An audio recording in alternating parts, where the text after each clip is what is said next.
In cities, you can't be isolated. You can be lonely, but you will not be without people.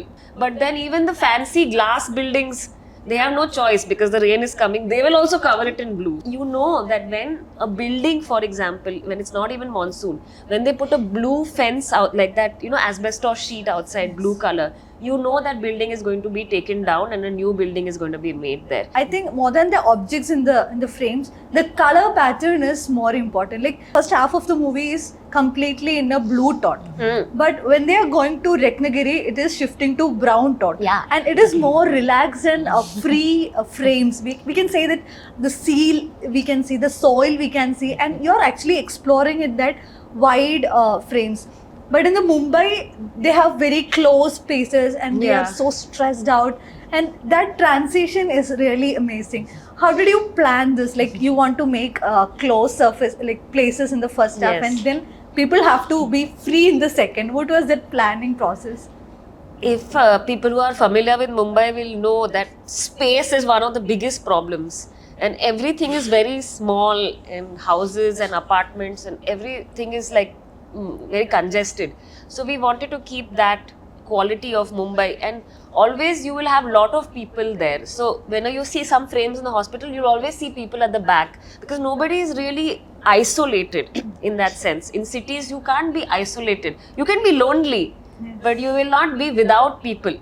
That is why we've kept certain scenes like Prabha is crying in the cinema because there are so many people there, but still that is the moment she is crying. That's how city life is. You will go in a train, you'll have many people around you, but you're feeling really terrible and you might cry with so many people around, but that's the way it is. Yes. So we wanted to keep that kind of feeling. And the Mumbai actually has a lot of blue in it, blue, grey.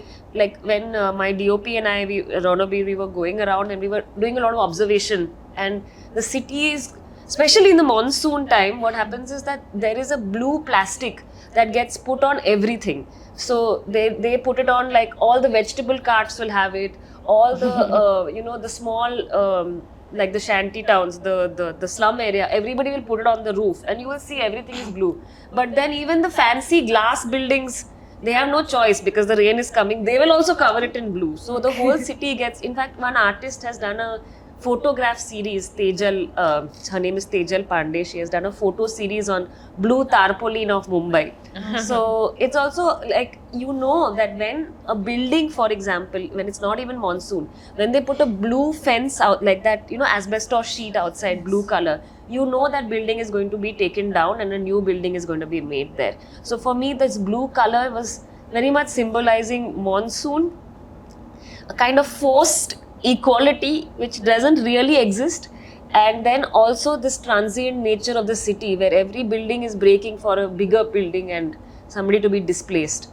So all these connotations, I felt having blue would be important. And the second half of the film is in Ratnagiri, where the soil is laterite, and I think in Kerala people will know that like that red color soil is very much an identity of Ratnagiri. So we felt to enhance that as much as possible.